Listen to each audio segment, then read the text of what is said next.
הניסים ועל הברכן ועל הגבורות ועל התשועות ועל הנפלאות, על הניסים ועל הברכן ועל הגבורות ועל התשועות ועל הנפלאות שעשית לאבותינו בימים ההם בזמן הזה, בזמן הזה שעשית לאבותינו בימים ההם בזמן הזה.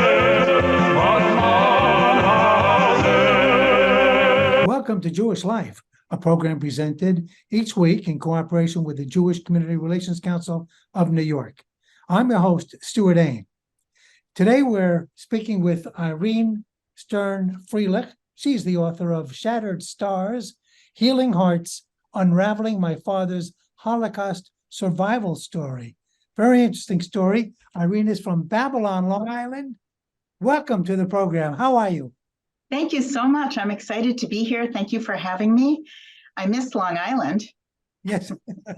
Well, I know you're going to be speaking in Babylon by the time, well, this show is going to be seen many times. So I know you're going to be speaking out there, but it's an interesting story that you're telling. You wanted to go back and retrace your father's steps during the Holocaust, how he was able to escape, and I mean, you retrace all of his steps, and you talk about this. He had made a video, and you put it aside, and then several years after his death, you looked at the video and memorized it, didn't you?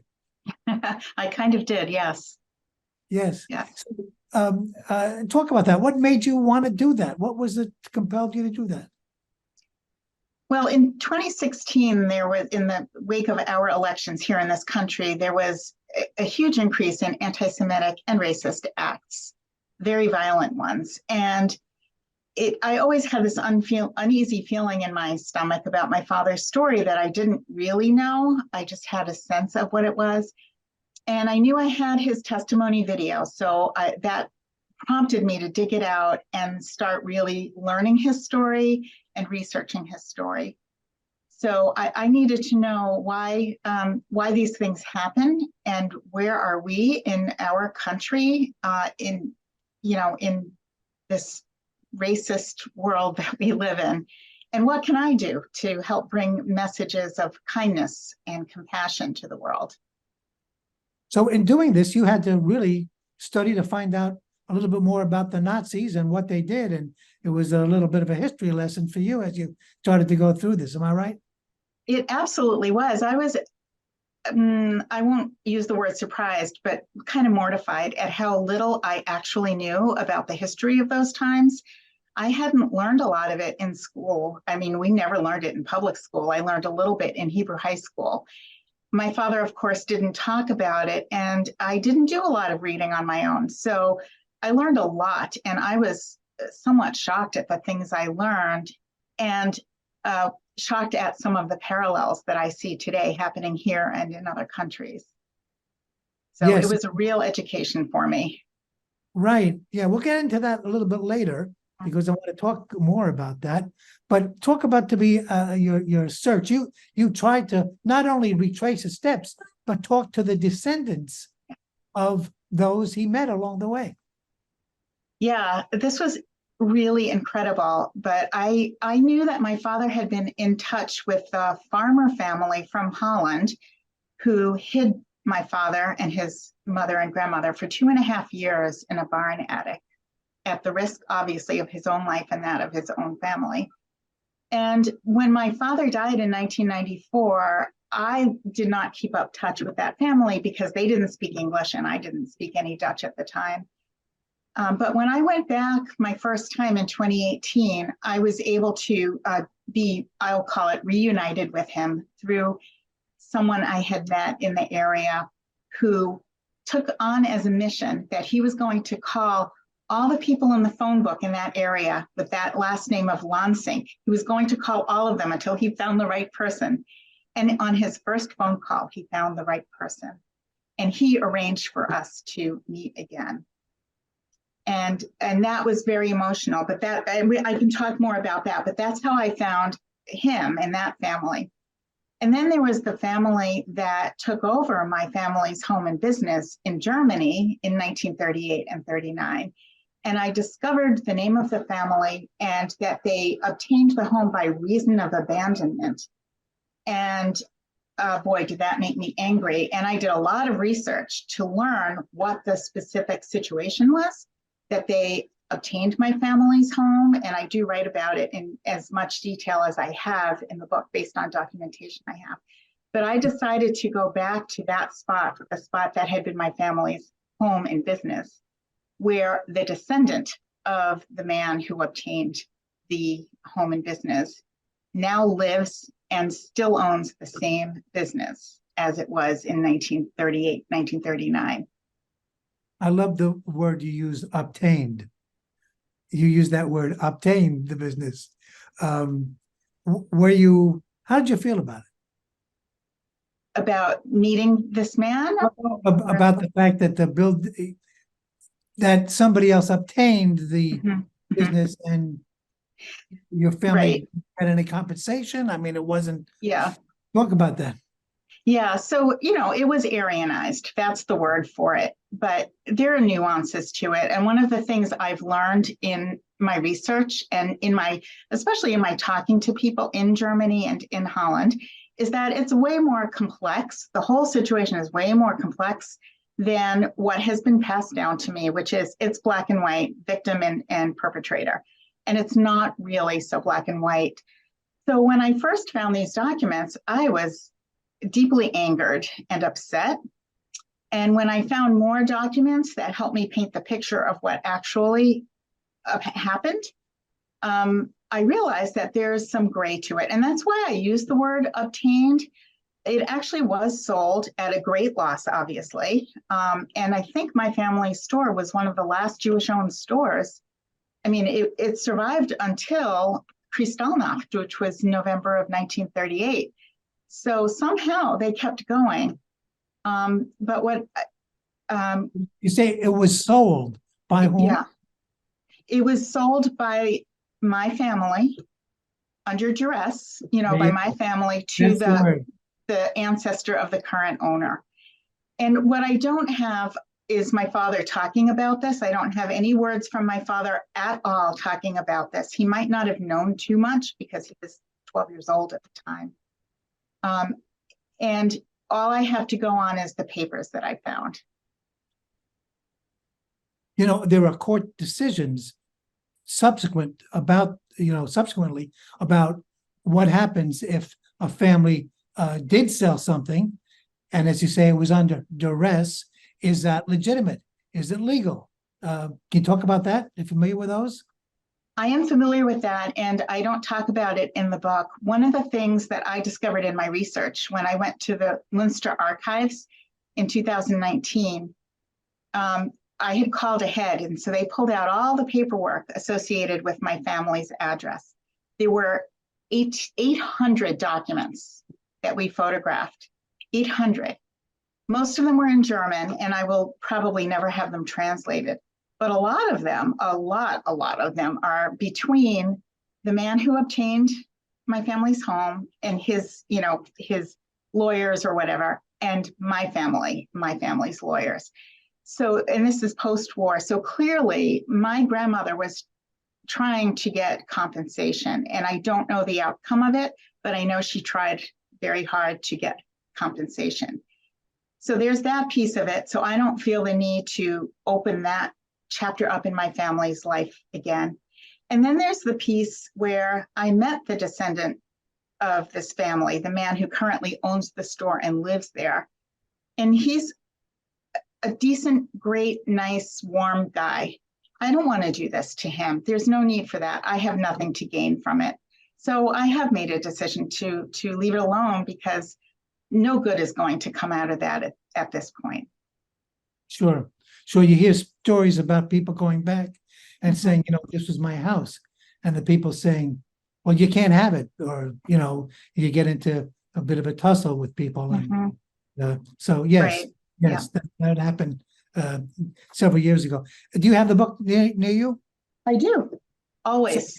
So if you turn to page 109, if you could just read something to us, when right at the bottom, when you say, I approached the white gate. This, I just thought this was pretty cool, how you tried to retrace his steps, knowing what you knew, and then, can you just read that? This is cool, right? You tried to cross the border from Germany to the Netherlands.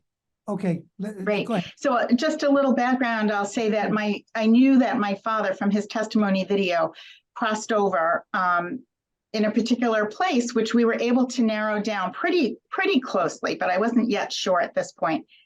So I'm in Germany, and I approached the white gate, looking left and right along the border, taking in the green and tan farmland and a cluster of tall trees a couple 100 feet away. There, I saw it. Next to me, extending to the left and the right sides of the pathway, a ditch, a dry ditch, surrounded by tall grasses. It was deeper than I had pictured, deep enough for me to squat low and not be seen by, say, a German border guard whose job it was to watch over this crossing. Suddenly, it made sense how my family could squat down in this ditch that looked like a dry riverbed, or perhaps a hand-dug irrigation channel, waiting for the gendarme to bicycle off to lunch. A shock, I realized, was a combination of seeing the spot where my family might have crossed the border and also seeing the ditch where they might have hidden. I was amazed that we were able to locate that spot and stand right there, right then. We stood there in safety and in warmth. Joy at the discovery was mixed with deep, deep sadness. Wow, I just thought that you must have been really relieved and satisfied. And then I think you write a little bit later that indeed you believe that that was the exact spot. Yeah, that spot, or there was another spot nearby, and actually that's kind of a long chapter because I go through all of these possibilities, and I wanted to be sure I had the right spot, and I did have that confirmed to me which one was the right spot. And I can't tell you how, I mean, you know, when you're filled with emotion, sometimes you can't even describe the emotion because it's just so full, and it's a mixture of sadness and joy and gratitude, mostly gratitude. And you know, every spot where I found that my father had been in that spot was like that for me. Yeah. Well, what were you hoping to accomplish by this retracing of your father's steps? The first time I went to Germany and Holland with a goal of retracing his steps, and what I call escape day, which what I just read was part of escape day, the day that my family escaped Germany to Holland, was to just see the places he was as best I could, to get a sense of where he was. I always had this desire to, you know, touch my father's story as best I could, to, you know, to touch it, to feel it, to smell it, to know it as much as I could, because he never told it to me. So that was my goal. I never had a goal of writing a book. I had a goal of just knowing my father a little bit better. Yeah, yeah. And did it work? Yeah, I know him a lot better. I feel like I know him a lot better. I hope I know him in the right way. You know, I'm hoping that I understand what he might have been feeling. Of course, I can never really understand that, never. But because he never talked about it, I really had that need. And ultimately, the idea of writing it all down and intertwining my story of unraveling his story is what evolved when I started writing. And I think in the book, I really try to get across my yearning for him and for knowing what happened, and, you know, enjoy it, finding it. And every time I write this too, every time I find something out or learn something, 10 more questions come up that I will never have answered. So I'll never be totally satisfied, but I feel pretty good about having traced his footsteps and being in these amazing places that he was. And you even were able to track down somebody who was there during Kristallnacht and saw the store your father's store plundered by the Nazis. Talk about that, could you? Yeah, so I didn't actually meet her, but in in Germany, a lot of the towns have books about the Jewish community of the town from before the war years.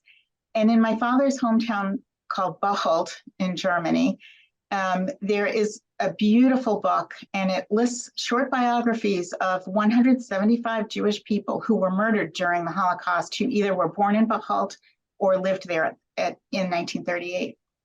And there are some testimonies in there too. The person who put the book together interviewed a lot of people. And one of the people he interviewed, whose name is Greta, she and her family were relocated to a small apartment across the street from my family. She was 14 years old on Kristallnacht, and she witnessed the destruction of my family's store. And so I have, with permission, used her testimony in the book to describe what she saw and what was happening from across the street. What's amazing is that I eventually met her ex-husband and two of her children who live in the States. And that meeting, knowing that they were, if times were different, we would have all been living in Bocholt and we would have been friends. I know that's a ridiculous thing to say, but I think about that a lot. But to meet these children of the woman who witnessed the destruction was just incredible also. Right. And what did they think? What was their reaction? You're talking to a descendant of people your father knew or had contact with. Mm-hmm. Did they think, she's a cuckoo? What did they say? Behind you. So you're talking about the man who now owns the store that was once my family's. Yeah. Who I call him Weber in the book.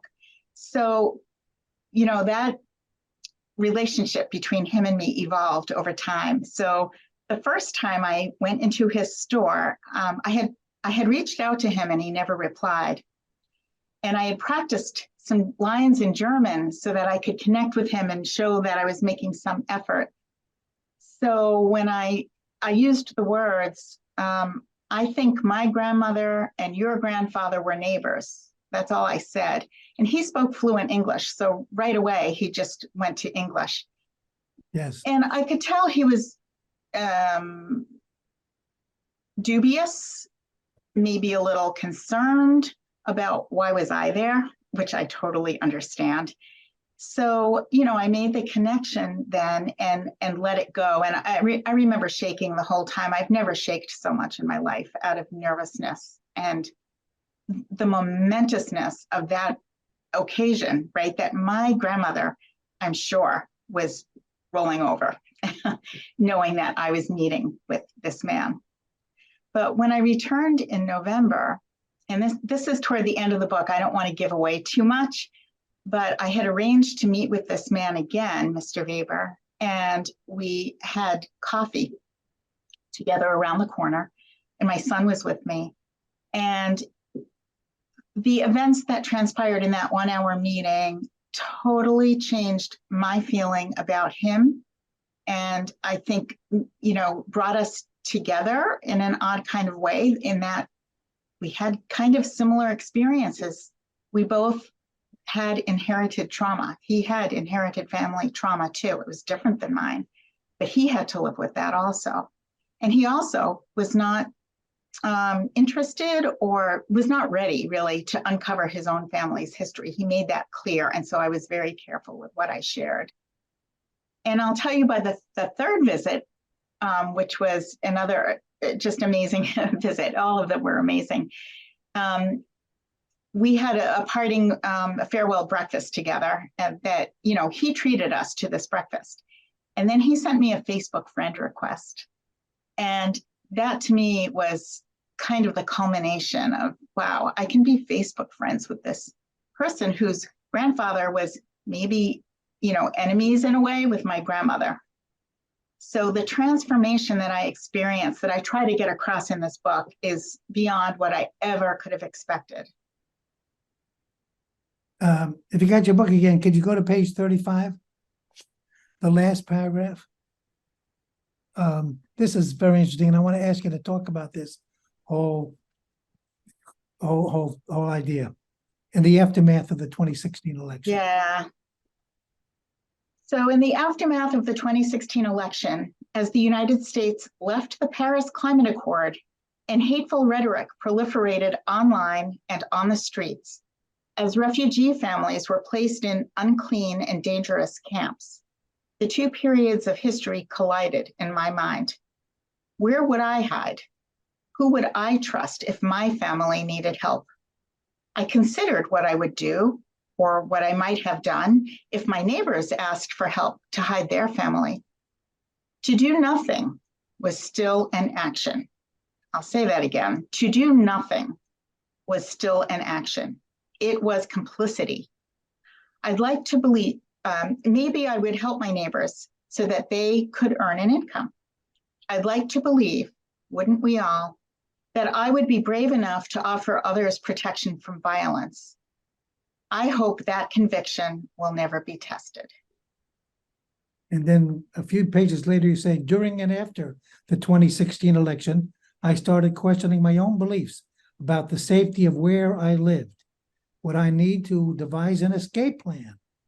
When and how did my grandfather in the 1930s Germany first realize that he might need an escape plan?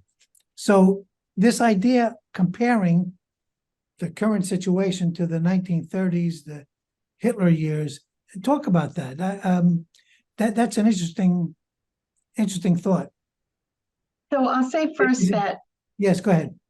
Perhaps because I'm the child of a survivor, but I can only speak for myself. I've always had these thoughts. You know, when we bought our new house 30 some odd years ago, where would I run and hide? Well, there's a big rock in the woods behind our house. I could hide under that. Now everybody knows my hiding place. Yeah, you're in Massachusetts now. I'm in Massachusetts now, yes. So I've always had these thoughts for whatever reason, you know. Honestly, this is the first time reading those sections since October 7th, when the war broke out in Israel and when anti-Semitism went even more extreme around the world. And now I am scared. I'm scared not so much for my own well-being, but for our Jewish well-being. And one of the reasons that I'm committed now more than ever to getting my book out there and to doing my talks about my father's story, which is really a story about the people who acted and helped save my family. I am more than ever committed to doing that and getting the word out there. And I hope I'll be safe. I think I will be. But we all need to bring awareness to the world about the situation. You say you're more committed than ever. Can you explain that a little bit more? Yeah, so I always had this plan before the book of sharing my father's story with the world. You know, there are a lot of opportunities to speak about Holocaust, and my father's story is a very compelling one. And by the way, I tell the story with the audio from his testimony video. So it's kind of he and I telling the story together of his survival. So I always had that plan. But now I think it's even more important to share the story, not so much the story of the Holocaust, which is important, but the story of what people can do, the importance of not being a bystander, but being what is called an upstander by acting with courage, compassion, and kindness. We all can do that in small ways to large ways. And that's the message I want to get across now more than ever, because it's just the hate in the world is so rampant, not just against Jews, against all kinds of groups of people. Well, even when you wrote this book, I don't know that did you really, the conditions we're seeing now, the anti-Semitism, not just the United States, but worldwide. Mm-hmm. I don't know that anybody has seen it like this. Yeah, I mean, in the past month, it has, it's not even a month yet, but it's gotten really, really bad, and it's really scary, and we need to raise awareness. And you know what? We need to sit down and have a cup of coffee or a cup of tea or breathe the air with somebody who is different than ourselves and just get to know each other, like I did with Mr. Weber. Just get to know each other, because there are so many more ways we're alike than we're different. And I believe that if we get to know one another in our hearts, we will be less likely to hold hate towards a group of people. What's interesting, in 1935, when the Jews in Germany were suffering, remember Hitler had no Jewish child could be in the public schools, and Jews had to leave their jobs, and I mean, it was all kinds of things were put in. Then the Nuremberg, I mean, it wasn't a good situation, and FDR, Franklin Roosevelt, was asked about the Jews of Europe, and his response was, "Oh, that's not one of our concern. We don't care about the Jews of Europe." But now I think we're seeing a different approach. Am I right? I hope so. All I can say is I hope so.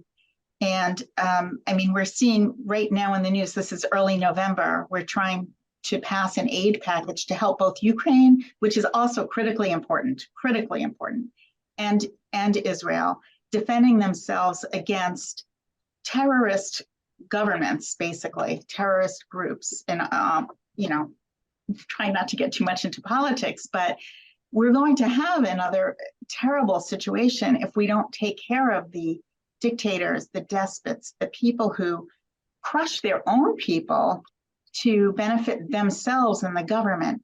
So we have to be doing something about it. And I hope, our government will be able to quickly come to some way of doing that. But so far, our government has expressed absolute support for Israel, pretty absolute support for Israel. I hope they keep coming out strongly in support of Israel, because it is so important right now. And also keep speaking out against anti-Semitism and anti-Semitic acts that are happening all over. You started writing your book in what year? 2018, the end of 2018. So when you wrote it, could you have imagined it would resonate as much as it does today in light of what's happened since October 7th? No. And in fact, when I started writing it, I had this crazy idea that I'd be able to have it published by the 2020 elections. And because I thought it was so important to get out there, this message. We're in a precarious time right now. The message of the power of courage, compassion, and kindness, and acting and doing something when you see something not right, and speaking up, even if you disagree with your neighbor, speak up for what you believe is the right thing. So that message I thought was very important leading into the 2020 elections. And I was so disappointed that my expectations of myself were totally unrealistic, and I thought I missed my opportunity. I could never have imagined that there would be a situation that even more strongly called for a book like this, or for the talks that I do about my father's story. I could not have imagined it. And I'm, as is everybody, so upset that we are in this place right now. Right. Again, the name of the book is Shattered Stars, Healing Hearts, Unraveling My Father's Holocaust Survival Story. Irene Frielich, thank you so much for joining us this half hour. Thank you. Thank you so much for having me, Stewart. Thank you. I'm Stewart Ain. Until next week, have a good one.